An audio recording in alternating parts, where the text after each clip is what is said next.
Good evening student. जल्दी से सभी लोग जुड़ जाइए क्लास में। एक बार सेशन को शेयर कर दीजिए, बाकी बच्चे भी जुड़ जाएं क्लास में। जल्दी से सेशन को शेयर करो फटाफट। जैसा कि आप लोग को पता है कि आज आप लोगों की 5वीं नंबर क्लास है। इससे पहले आप लोग की 4 क्लासेस हो चुकी हैं। तो जिन बच्चों को वो क्लास नहीं देख पाए हैं, जो बच्चे, वह प्लेलिस्ट में जाके वो सारे वीडियो को देख सकते हैं। ठीक है। तो जैसा कि आप लोग को पता है कि इस क्लास में आप लोग को बहुत ही इम्पोर्टेंट क्वेश्चन कराया जा रहा है और पर डे ये क्लास आपकी 8 बजे चलती है। तो सभी बच्चे जुड़ के इस क्लास में अपने एक CCC की तैयारी कर सकते हैं, एक अच्छे ग्रेड की तैयारी कर सकते हैं। तो आइए हम लोग क्लास को स्टार्ट करते हैं अपने पहले क्वेश्चन के साथ। आप लोग को पता है इस क्लास में आपको पर डे 25 क्वेश्चन कराया जाता है। तो आप लोगों के 4 क्लासेस में 100 क्वेश्चन क्लियर हो गया है। अब आप लोगों का पहला क्वेश्चन फिर से स्टार्ट होता है। तो आज पहला क्वेश्चन क्या कह रहा है कि एक DVD का उदाहरण है। ठीक है। हार्ड डिस्क का एक DVD उदाहरण है, हार्ड डिस्क का उदाहरण है, आउटपुट डिवाइस का उदाहरण है, ऑप्टिकल डिवाइस का उदाहरण है, सॉलिड स्टेट स्टोरेज डिवाइस है। क्या होगा इसका राइट आंसर? अच्छा, सभी बच्चे आंसर करेंगे। ठीक है। इसका राइट आंसर होगा ऑप्शन नंबर सी। DVD किसका ऑप्टिकल डिवाइस का एक उदाहरण DVD है। ठीक है। ऑप्टिकल डिवाइस का एक उदाहरण है DVD। ठीक है। आइए हम लोग सेकंड नंबर क्वेश्चन को देखते हैं। देख क्या है। एक विशिष्ट 32 बिट कंप्यूटर में संख्या होती है दशमलव, हेक्साडेसिमल, बाइनरी, ऑक्टल। ठीक है। बहुत ही अच्छे अच्छे क्वेश्चन हैं और हाई लेवल के भी क्वेश्चन हैं जो एग्ज़ाम में पूछे जाते हैं आपकी CCC में। तो ज़रूर इस क्वेश्चन को रट के जाएंगे, पढ़ के जाएंगे और आप लोगों को एग्जाम्पल और फिगर बनता है तो फिगर भी बनाकर, यानी जितना मेथड हो सकता है सारे मेथड अपना के हम आप लोग को समझाने की कोशिश करते हैं, ताकि आप लोग को याद करने की ज़रूरत ना पड़े और आप लोगों को बस हम रटा दें। ठीक है। वीडियो को देखते देखते याद करा दें। तो आप लोग को क्या करना है, बस क्लास के साथ जुड़े रहना है पर डे। कोई भी क्लास को मिस नहीं करेगा बच्चा। क्या देखिए सेकंड नंबर क्या कह रहा है कि एक विशिष्ट 32 बिट कंप्यूटर में संख्या होती है दशमलव, हेक्साडेसिमल, बाइनरी, ऑक्टल।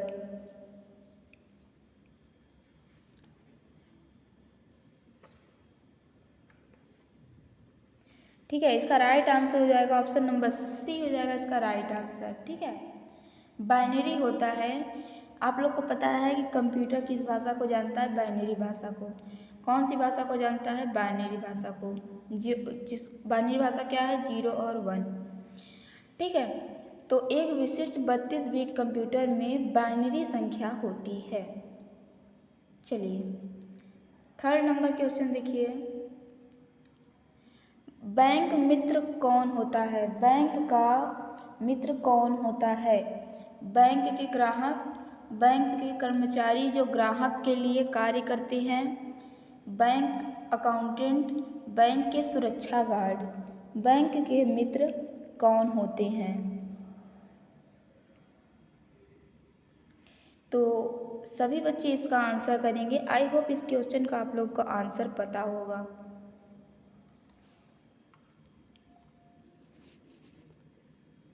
इसका राइट आंसर हो जाएगा ऑप्शन नंबर सी हो जाएगा इसका। ऑप्शन नंबर बी हो जाएगा इसका राइट आंसर। ठीक है। बैंक के कर्मचारी जो ग्राहक के लिए कार्य करते हैं वही बैंक के मित्र होते हैं। आइए चौथा नंबर क्वेश्चन देखिए। चौथा नंबर क्वेश्चन आपको कैल्क में जो फंक्शन होते हैं, ठीक है, फार्मूला होते हैं, उससे रिलेटेड क्वेश्चन आपके सामने आ गया है। आप लोग जिन बच्चों ने कैल्क में सारे फंक्शन पढ़े होंगे तो उसमें आप लोग को राउंड फंक्शन भी मिला होगा। तो वो क्या कार्य करता है, जैसे वह डेसिमल के बाद जितना डिजिट आप लेना चाहते हैं वह राउंड करके देता है। जैसे उदाहरण के लिए अगर जिस बच्चों को फंक्शन नहीं पता है हम आप लोग को बता दें। देखो जैसे यहाँ पे हम लिख दे रहे हैं 3.3543, ठीक है। अगर हम लोग फार्मूला लगाते हैं इक्वल राउंड, और राउंड के बाद हम लोग लिखते हैं 3,2, ठीक है। 3,2 लिख देते हैं तो रिटर्न में क्या आएगा, इंटर करने के बाद रिजल्ट क्या निकलेगा बच्चा, निकलेगा ये 3.35। इसका मतलब कॉमा के बाद जो संख्या दी गई होती है वह दशमलव के बाद कितने अंक को लेने के लिए किया जाता है, ठीक है। ये हो गया यहाँ पर, ठीक है। अब आप चाहे तो इसके सेल डिफरेंस को भी क्या कर सकते हैं, जैसे सेल डिफरेंस को सेलेक्ट करेंगे, यानी इसको अगर आप लोग सेलेक्ट कर लेते हैं, मान लेते हैं ये R1C1 है, तो इसको सेलेक्ट कर लेते हैं तो रिजल्ट में और उसके बाद कॉमा में आप दे दीजिए 2, ठीक है। 2 दे दीजिए, कॉमा में क्या कर दीजिए 2 दे दीजिए, तो 2 अंक तक रिटर्न करेगा।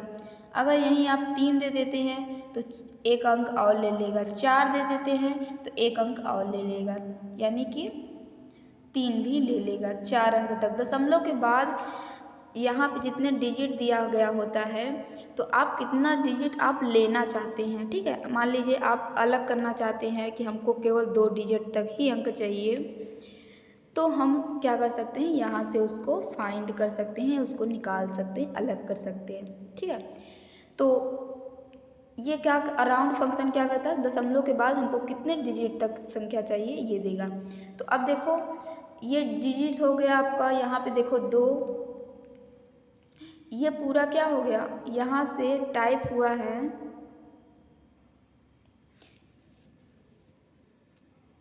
यहाँ से टाइप हुआ है, ठीक है, 2.15, ठीक है। ये नंबर टाइप किया गया है 2.15। अब आप लोगों को रिजल्ट में क्या चाहिए था, ये इनपुट क्या दिए हैं कि 1 नंबर तक यानी 1 अंक तक दशमलव के बाद आए, तो क्या निकाल के देगा, 2 निकाल के देगा। उसके बाद आप लोगों का दशमलव के बाद 1 कर देगा, ठीक है। दशमलव के बाद 1 अंक, 1 अंक पहला कौन सा है, 1 है, ठीक है। अगर यहीं पे हमारा 2 होता तो 1, 5 दोनों कर देता। समझ में आ गया होगा, आई होप आप लोगों को समझ में आ गया होगा, ठीक है। तो इसको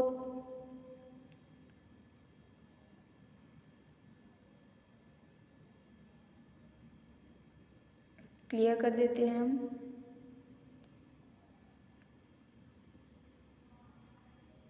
ठीक है,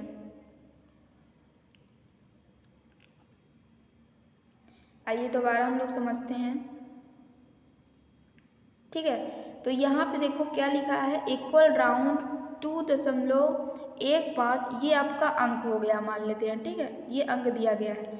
अब दशमलव के बाद हमको कितने अंक चाहिए, 1 अंक तक चाहिए, ठीक है। कॉमा के बाद हमने बताया था कि कितने अंक तक चाहिए, तो यहाँ पे देना पड़ता है। उसके बाद यह जब 1 अंक दिया गया है तो 2.1 देगा, ठीक है। दशमलव के बाद की जितने अंक आप चाहते हैं उतना अंक मिलेगा।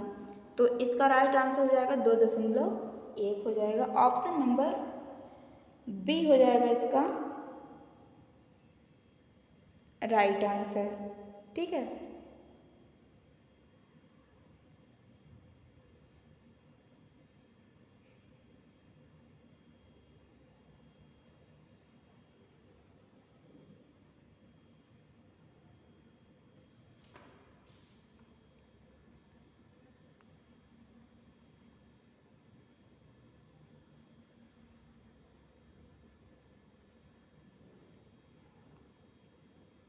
देखिए कुछ तो मिस्टेक हो रहा है, इसका आंसर हो जाएगा ऑप्शन नंबर सी, क्योंकि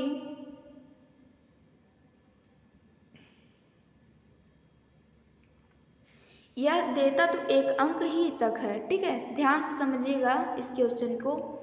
ये देगा एक अंक तक ही, लेकिन आगे वाली संख्या अगर 4 से बड़ी होती है बच्चा, तो वह उसमें जुड़ के 2 हो जाता है।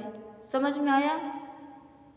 तो जैसे ये 5 है आप लोगों का, तो ये इसमें 2 कर देगा। समझ में आया?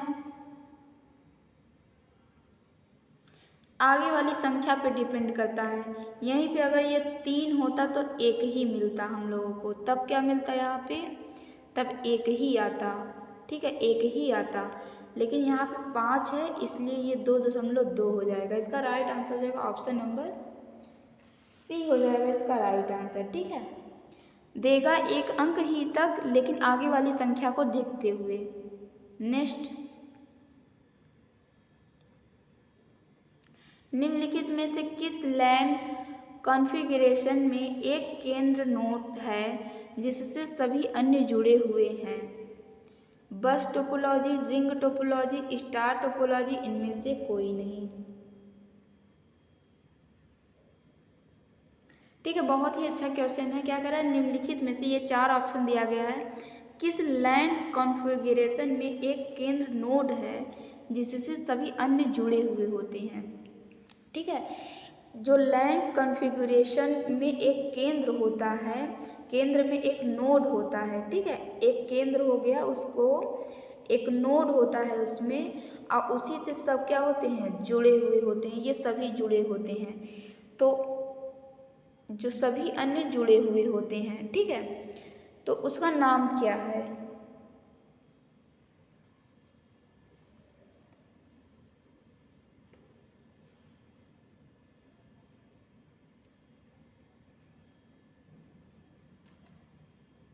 स्टार टोपोलॉजी हो जाएगा इसका राइट आंसर, ठीक है। नेक्स्ट क्वेश्चन, एक क्लाइंट प्रोग्राम जो वर्ल्ड वाइड वेब, www का फुल फॉर्म क्या होता है? वर्ल्ड वाइड वेब, ठीक है, पर उपलब्ध रिसोर्स एवं इंटरनेट सर्विस को एक्सेस करता है। कौन एक्सेस करता है? ISP, web browser, web server, इनमें से कोई नहीं।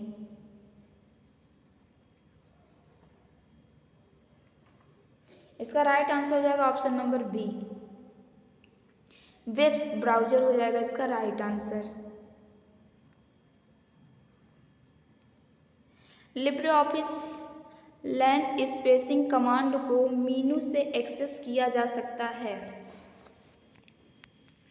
Libre office line spacing command को मीनू से एक्सेस किया जा सकता है। Format, edit, view, tools.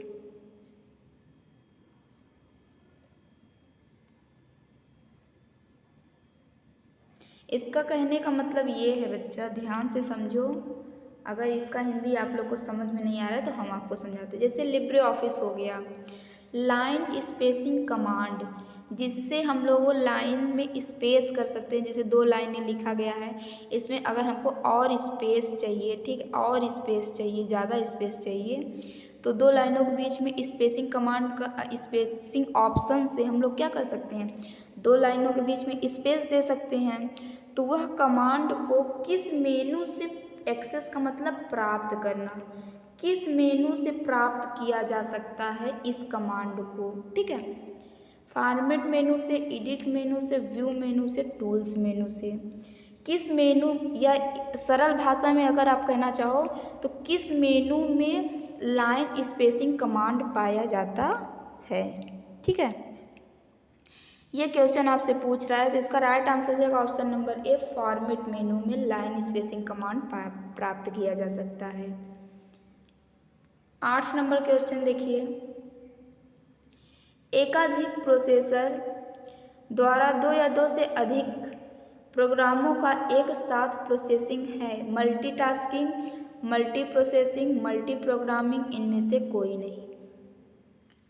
एकाधिक का मतलब होता है एक से अधिक प्रोसेसर द्वारा, यानी एक से अधिक प्रोसेसर द्वारा 2 या 2 से अधिक प्रोग्रामों का एक साथ प्रोसेसिंग, ठीक है, दो या दो से अधिक प्रोग्रामों का एक साथ प्रोसेसिंग मल्टीटास्किंग कहलाता है, मल्टी प्रोसेसिंग कहलाता है, मल्टी प्रोग्रामिंग कहलाता है, इनमें से कोई नहीं। तो इसका राइट आंसर हो जाएगा ऑप्शन नंबर बी। बच्चा बताओ, जब प्रोसेसिंग हो रहा है तो और एक से अधिक प्रोसेसिंग हो रहा है, ठीक है, तो मल्टी प्रोसेसिंग हो जाएगा, ठीक है, मल्टी प्रोसेसिंग हो जाएगा।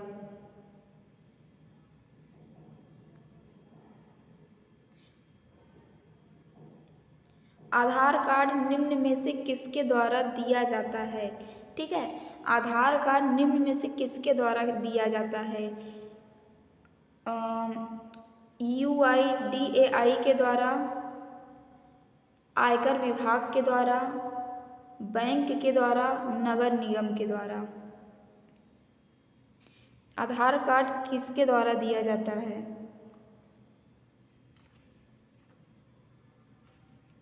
इसका राइट आंसर हो जाएगा ऑप्शन नंबर ए, UIDAI के द्वारा, ठीक है।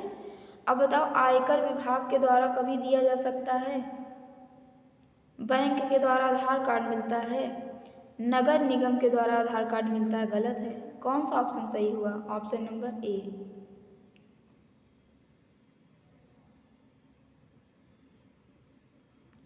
10 नंबर क्वेश्चन देखिए, एक सेल में इंटर किया गया प्रदर्शित करेगा।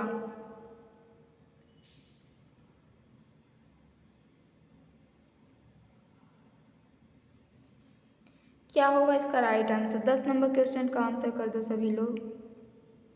इसमें देखो आंसर अधूरा है।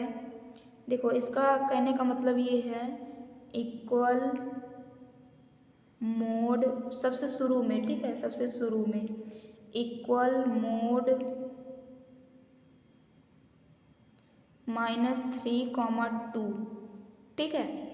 अब इसको एक सेल में इंटर किया गया है, तो प्रदर्शित क्या करेगा?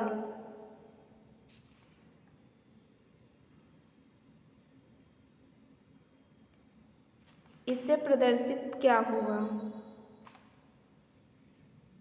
ऑप्शन नंबर बी सही है इसका।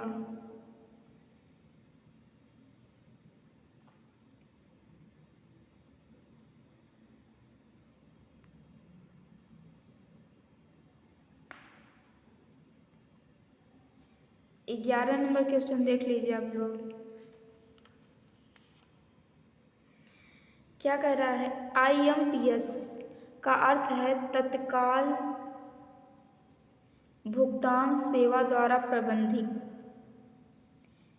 NPCI, RBI, बैंक उपयुक्त में से कोई नहीं। सभी बच्चे आंसर करो। IMPS का अर्थ है तत्काल भुगतान सेवा द्वारा प्रबंधित। NPCI, RBI, बैंक उपयुक्त में से कोई नहीं।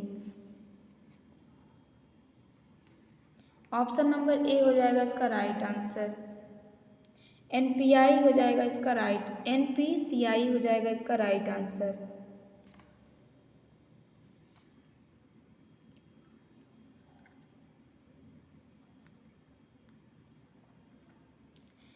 बारह नंबर क्वेश्चन, एक नई खाली प्रेजेंटेशन फाइल क्रिएट करने के लिए आप न्यू बटन पर क्लिक करेंगे, न्यू मीनू में न्यू कमांड पर क्लिक करेंगे, A एंड B दोनों कोई नहीं। अच्छा, आप बताइए, एक नई खाली प्रेजेंटेशन फाइल क्रिएट करने के लिए, यानी एक नया प्रेजेंटेशन हमको लेना है, तो हम लोग कैसे उसको ले सकते हैं? अगर आप न्यू बटन पर क्लिक करेंगे तब भी हम लोगों को मिल जाएगा, ठीक है, नया खाली प्रेजेंटेशन। आप फाइल मेनू में जाकर न्यू कमांड पर क्लिक करेंगे तब भी हमको खाली प्रेजेंटेशन मिल जाएगा। तो इसका जो राइट आंसर बनेगा बच्चा, option number C, A and B दोनों हो जाएगा इसका राइट आंसर। 13 नंबर क्वेश्चन देखिए, लिब्रे ऑफिस कैल्क में डिफ़ॉल्ट पेज ओरिएंटेशन होता है, ठीक है, लिब्रे ऑफिस कैल्क की बात कर रहा है। तो कैल्क में डिफ़ॉल्ट रूप से पेज का ओरिएंटेशन होता है लैंडस्केप। ओरिएंटेशन दो प्रकार के होते हैं, एक पोर्ट्रेट और एक लैंडस्केप। पोर्ट्रेट का मतलब होता है जैसे खड़ी कॉपी देख लीजिए, और लैंडस्केप का मतलब हॉरिजॉन्टल, जैसे परीक्षा की कॉपी देख लीजिए। ठीक है, लैंडस्केप का मतलब हॉरिजॉन्टल, तो और ये होता है वर्टिकल। ठीक है, वर्टिकल हॉरिजॉन्टल। तो अब देखो बच्चा, यहाँ पे ओरिएंटेशन तो दो प्रकार का होता है, ये आप लोग जान गए, लेकिन कैल्क में बाय डिफ़ॉल्ट पेज ओरिएंटेशन होता है या लैंडस्केप होता है। देखो पोर्ट्रेट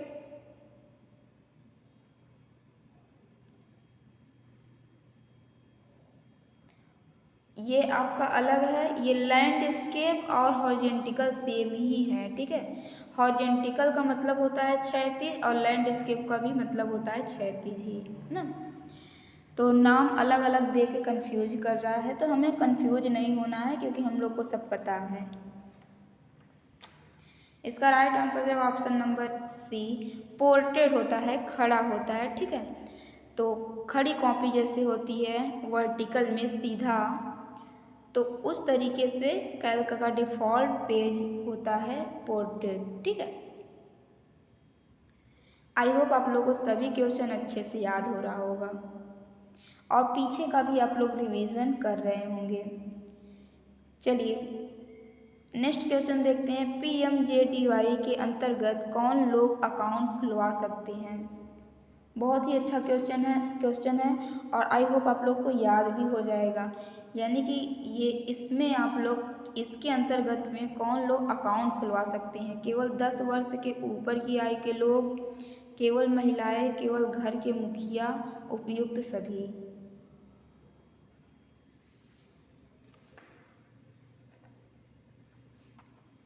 इसका राइट आंसर जो ऑप्शन नंबर डी बच्चा, सभी लोग खुलवा सकते हैं।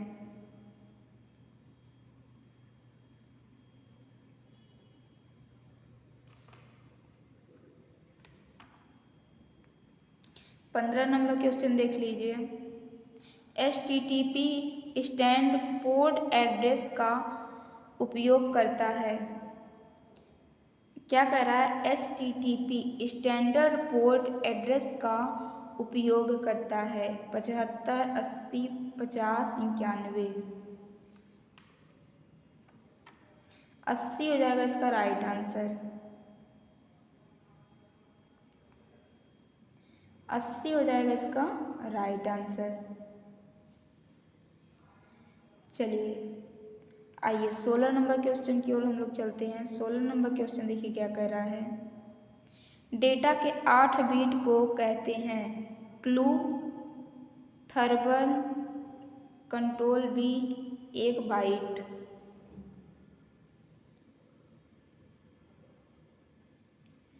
डेटा के 8 बीट को क्या कहते हैं? बिल्कुल सही जवाब हो जाएगा इसका ऑप्शन नंबर डी। आप लोग को पता है बच्चा कि 1 बाइट बराबर 8 बीट, तो 8 बीट बराबर 1 बाइट। ठीक है, तो 8 बीट बराबर 1 बाइट, ऑप्शन नंबर डी।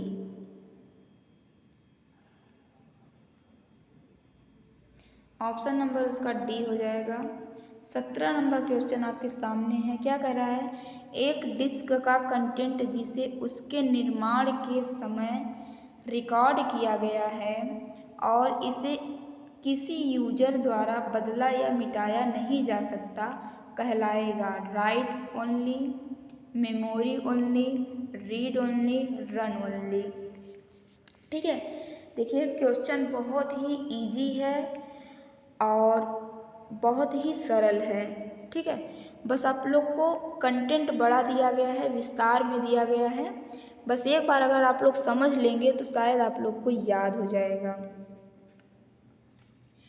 देखो कह रहा है कि एक डिस्क हो गया, ठीक है, का कंटेंट जिसे उसके निर्माण के समय, जैसे एक डिस्क बनाया जा रहा है, अब जब बनाया जाता है तो उसमें कंटेंट डाला जाता है ना। तो जब उसको वो डिस्क को बनाया जा रहा था तो उसके निर्माण के समय उसको रिकॉर्ड किया गया, ठीक है, उसके कंटेंट जिसे उसके निर्माण के समय रिकॉर्ड किया गया, और इसे किसी यूजर द्वारा बदला या मिटाया नहीं जा सकता। अगर उसके जैसे लैपटॉप हो गया, अब उसके बनाने के समय उसके जितने भी फीचर्स हैं, ठीक है, तो क्या हम लोग बदल सकते हैं? हम आप कोई भी बदल सकता है? नहीं। ये तो जो सॉफ्टवेयर इंजीनियर रहेगा, जो बनाने वाला रहेगा, जो सीखा रहेगा, वही बदल सकता है, ठीक है। तो जो जैसे निर्माण के समय जब वो डिस्क बन गया, रिकॉर्ड हो गया उसका कंटेंट, तो उसे बदला या मिटाया नहीं जा सकता, तो वह कहलाएगा रीड ओनली कहलाएगा। केवल उसे आप लोग क्या कर सकते हैं? पढ़ सकते हैं, लेकिन मिटाया नहीं जा सकता ना, बदला जा सकता है, तो उसको रीड ओनली बोलेंगे, ठीक है। 17 का सी हो जाएगा इसका राइट आंसर। एक एक क्वेश्चन आपको इतना विस्तार में बताएंगे कि आप लोग क्या करोगे, बस एक बार वीडियो को देखोगे तो सभी क्वेश्चन आप लोग को याद हो जाएगा, और दोबारा देखोगे तो आप लोग को सारे क्वेश्चन आते रहेंगे और आप क्वेश्चन का आंसर देना स्टार्ट कर दोगे। चलिए 18 नंबर क्वेश्चन देखिए क्या है। निम्न में से कौन सा नेटवर्क डिवाइस है जो लंबी संचार लाइन के साथ सिग्नल को मजबूत और प्रसारित करता है? मॉडेम, रिपीटर, राउटर, गेटवे, ठीक है। इसका क्या होगा राइट आंसर? सभी बच्चे आंसर करें।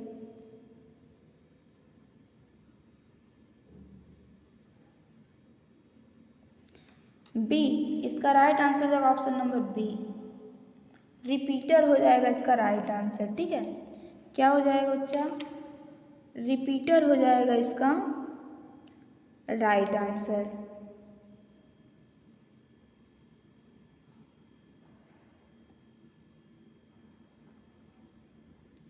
चलिए नेक्स्ट क्वेश्चन की ओर चलते हैं हम लोग। देखिए फुल फॉर्म एक और आपके सामने मिल गया है, इसको नोट जरूर कर लीजिएगा। ISDN का full form,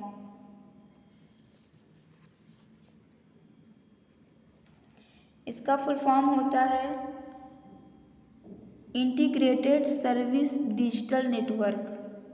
integrated service digital network, option number D सही है, ठीक है, याद कर लीजिएगा इसको। आइए 20 नंबर क्वेश्चन की ओर चलते हैं हम लोग। कस्टम एनिमेशन टास्क पेन में slide show button slide show को प्रारंभ करता है। प्रथम स्लाइड से, सेलेक्टेड स्लाइड से, वर्तमान के पीछे से, ठीक पीछे से, स्लाइड जो आखिरी बार एडिट किया गया है। इसका कहने का मतलब है कि कस्टम एनिमेशन टास्क पेन में slide show button slide show को प्रारंभ करता है। इसका कहने का मतलब ये है, ध्यान से समझिएगा, हम आपको अच्छे तरीके से बेसिक से समझाने की कोशिश करते हैं। जैसे देखो एक स्लाइड हो गया, यहाँ पे आप लोग देखो, ठीक है, ये कुछ स्लाइडें हैं। जैसे हम लोग F5 बटन प्रेस कर देंगे, ठीक है, तो वह आप लोग चाहे जहाँ पर भी रहें, चाहे जिस स्लाइड पर रहें, वह प्रेजेंटेशन कहाँ से स्टार्ट करेगा? फर्स्ट स्लाइड से, ठीक है। फिर एक शॉर्टकट होता है शिफ्ट प्लस F5। क्या होता है? शिफ्ट प्लस F5 होता है। ये किसका शॉर्टकट है? करेंट प्रेजेंटेशन का। इसका मतलब है कि अगर आप लोग यहाँ पर हैं, ठीक है, आप लोग इस वाले स्लाइड पर हैं, और अगर आप शिफ्ट प्लस F5 प्रेस करते हैं तो आपका प्रेजेंटेशन यहाँ से नहीं स्टार्ट होगा, बल्कि यहीं से स्टार्ट होगा जहाँ से आप रहेंगे, ठीक है। दो बातें आप लोग को समझ में आ गई, ठीक है, ठीक है, समझ में आ गई है, बहुत अच्छा है। तो क्या हो जाएगा? तो अब देखो तो वही कह रहा है, ठीक है। कस्टम एनिमेशन टास्क पेन में slide show button slide show को प्रारंभ करता है सेलेक्टेड स्लाइड से। ऑप्शन नंबर बी हो जाएगा इसका राइट आंसर, ठीक है। सेलेक्टेड स्लाइड यानी जहाँ से हम लोग सेलेक्ट किए रहेंगे वहीं से हमारा क्या होगा, स्टार्ट होगा। चलो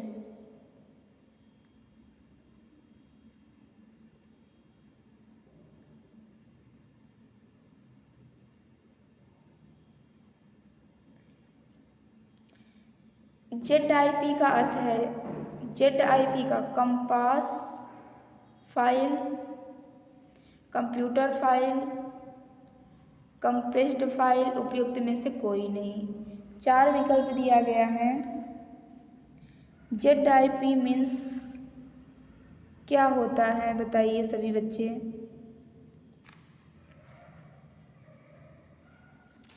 इसका राइट आंसर हो जाएगा option number C, compressed file हो जाएगा इसका राइट। GIP का अर्थ होता है कंप्रेस्ड फाइल हो जाएगा इसका राइट आंसर।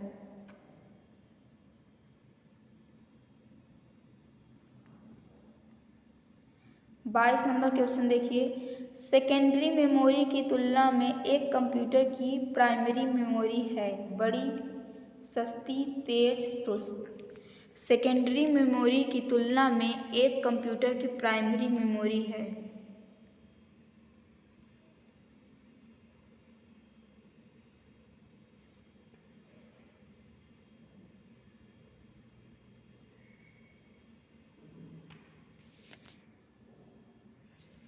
बता दीजिए सभी बच्चे आंसर।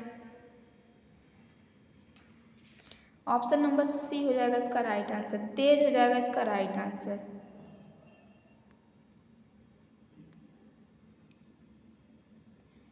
तेईस नंबर क्वेश्चन आ गया, कह रहा है साइबर सेंसरशिप के खिलाफ विश्व दिवस किस दिवस को मनाया जाता है।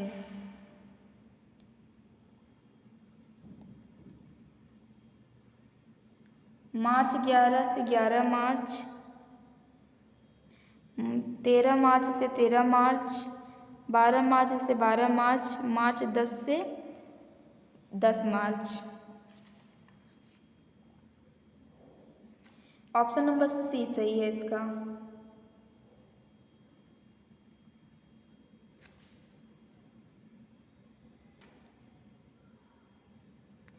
चौबीस नंबर क्वेश्चन, फटाफट सभी बच्चे आंसर करें और सभी बच्चे सेशन को जरूर शेयर करेंगे, सभी जगह शेयर कर दें ताकि सभी बच्चे जुड़ जाएं क्लास में और सभी बच्चे अपने ट्रिपल की तैयारी कर सकें।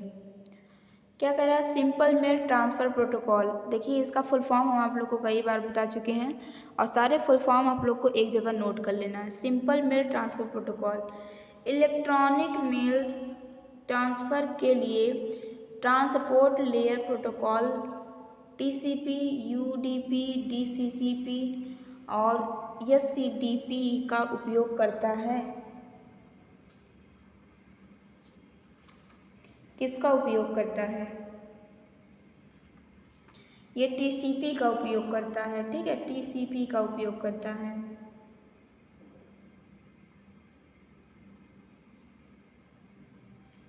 आज का ये लास्ट क्वेश्चन है आपका, सभी बच्चे जरूर इसका आंसर करें। निम्नलिखित में कौन सा कथन डायरेक्टरी के संदर्भ में गलत है। डायरेक्टरी के संदर्भ में कौन सा कथन गलत है।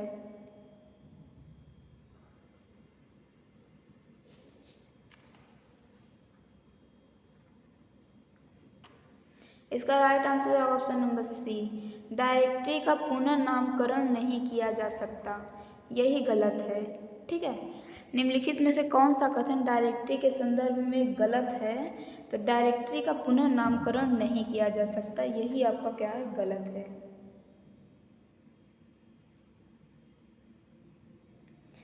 तो आज की सेशन यहीं पे हम समाप्त करते हैं। कल फिर मिलेंगे शाम 8 बजे।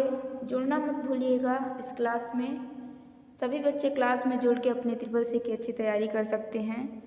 तो कल फिर मिलते हैं शाम 8 बजे। तब तक के लिए good night. See you all students, see you tomorrow in next class. Thank you.